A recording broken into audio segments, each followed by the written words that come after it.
Hola guapos, avui us presento un PowerPoint de com deixar l'autocompassió exageradament patètica i com deixar de fotre-li la vida als altres. Si pot ser. Comencem. Molt bé. Per què estic fent aquest treball?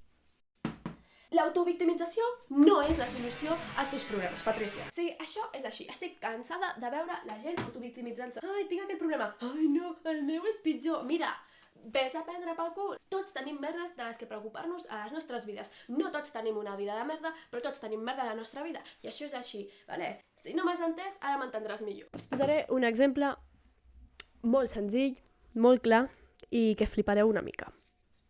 Resulta que jo conec a l'amiga d'una amiga que li va dir a la meva amiga: però és que si tinguessis la vida que tinc jo, ja t'hauries suïcidat. No tens dret a queixar-te de la teva vida. Perdona? O sigui, tu de què vas? Anem a veure, Maria Lluïsa.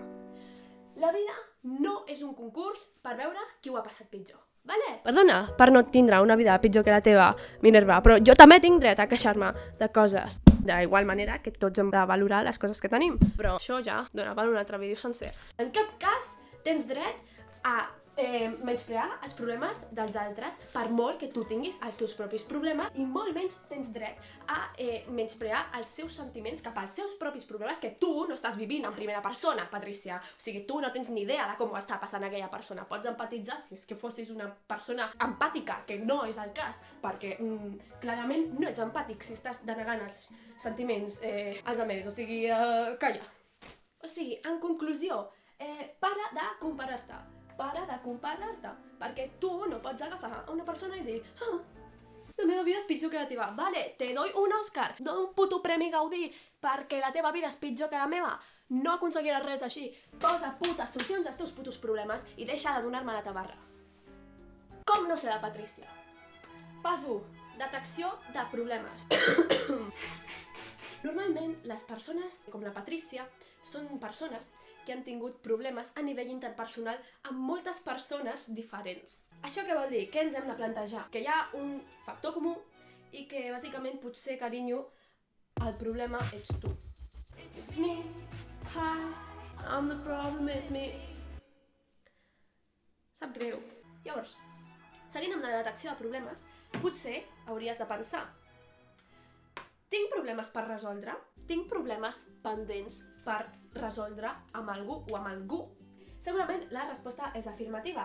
Llavors t'hauràs de plantejar: l'he cagat amb algú? L'he cagat? He sigut jo el que l'ha cagat? I ens estem referint a problemes reals, de la vida real, amb gent real, no a problemes matemàtics. Deixa això per un altre moment. Ai, quina merda de vida que tinc. L'has cagat tu en alguna situació? Perquè potser, si el factor comú entre totes les persones amb les que has tingut problemes ets tu, potser és que l'has cagat tu, carinyo?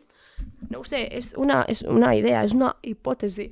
Segurament la resposta és afirmativa també, perquè tothom la caga. Llavors, disculpa't. Fixa't, que senzilla és la solució.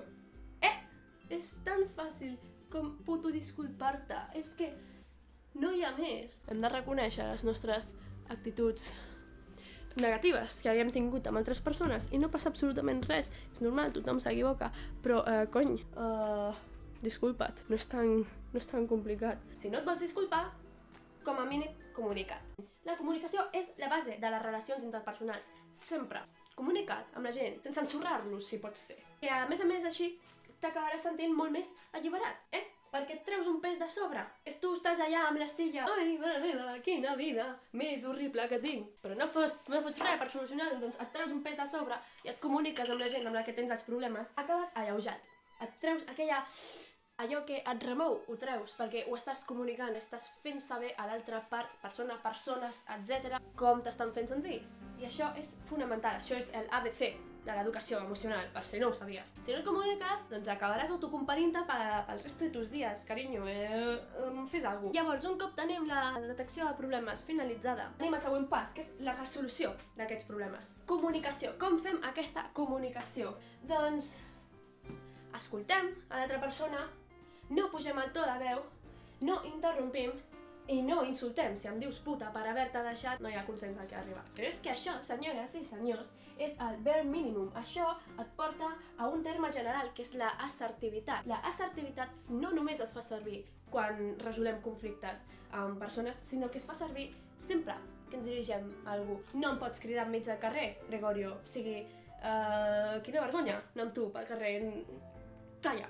Llavors, aquestes 4 coses, sobretot no insultar les persones per motius completament idiotes, basiquíssim, mínim de comunicació com a persona, ser assertius. Però és que, a més, has d'evitar totalment centrar-te només en la teva visió de les coses, els teus pensaments i la teva perspectiva en general. No hi ha opinions objectives, Griselda. O sigui, escolta els altres, vale?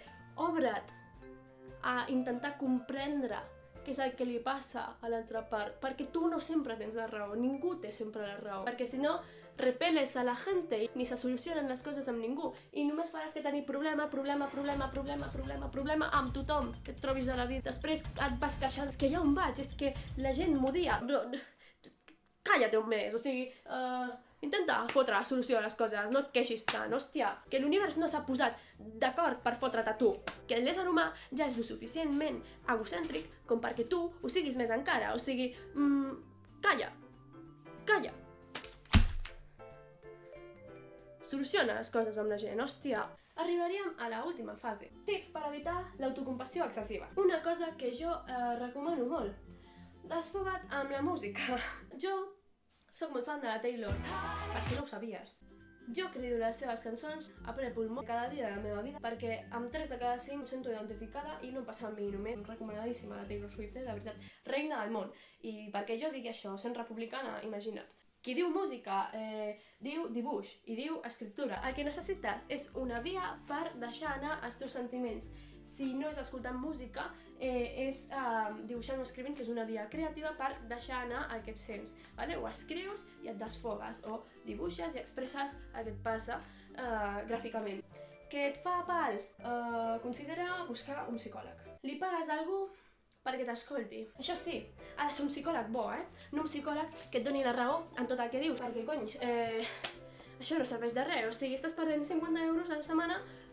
Si tu vas a un psicòleg és perquè t'escoltin i perquè et donin la solució, t'ajudin a trobar la solució als problemes dels que t'han et queixes. Si no, no vagis al puto psicòleg, perquè no et servirà d'una puta merda, m'entens? O sigui, ja que li estàs pagant, que t'ajudi a solucionar la teva vida, perquè si no, no serveix de res, estàs perdent diners, maca. Deixa de ressentir-te per coses a les que ja no hi veus solució. Si tu has intentat solucionar una situació amb una persona i aquella persona s'ha negat completament, tampoc hi pots fer res, m'explico. Si has sigut intentar,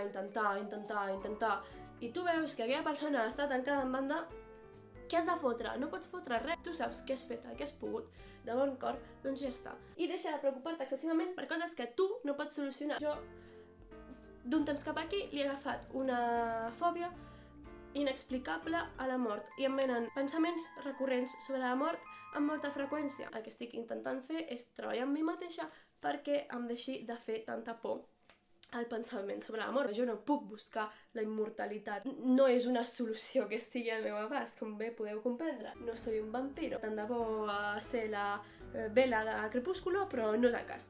No puc fotre res. Intenta no preocupar-te en excés per coses que tu no pots canviar perquè et genera un estrès que és molt innecessari i vius amargat. Llavors, si et pots estalviar això, tindràs una vida més feliç, de veritat. En general, supera les coses. Això m'hauria d'aplicar jo, perquè a mi em costa bastant. Tingues paciència, el temps ho cura tot, de veritat. Si no, doncs posa distància. És a dir, si tu tens un problema amb una persona, tu saps que tenir contacte amb aquella persona et fa mal, allunya't. El que no pots fer és mantindre relacions amb persones que t'estan fent mal. No, en general, centra't en tu i en el teu benestar. Al final, l'únic que pots canviar és com estàs tu. Per fer canvis a la teva vida, els has de fer tu. Els altres no poden fer-los per tu, però és que al revés també s'aplica. Tu no pots fer canvis a la vida dels altres. Centra't en tu i en el teu benestar, no de manera egoista. Si pots ajudar els altres a fer canvis, doncs fes-ho, perquè a part és molt gratificant i és molt maco ajudar a les persones. Però no t'oblidis de tu, de la teva salut mental i prioritza't sempre. No pots sacrificar les teves emocions i el teu benestar psicològic per una altra persona, perquè no val la pena. Així que res, això seria la meva presentació. Centrem-nos més, sisplau, en millorar nosaltres mateixos que en fotre-li merda als altres perquè nosaltres ho hem passat pitjor. Que espero que us hagi servit d'algú aquesta conferència, vale? No us preneu aquestes coses personalment perquè realment ha sigut producte de moltes coses que m'han passat a mi, coses que m'han explicat també, i ja estaria. Un petó molt fort a tots i a totes i fins la propera. Subscriu-te. It's been a while since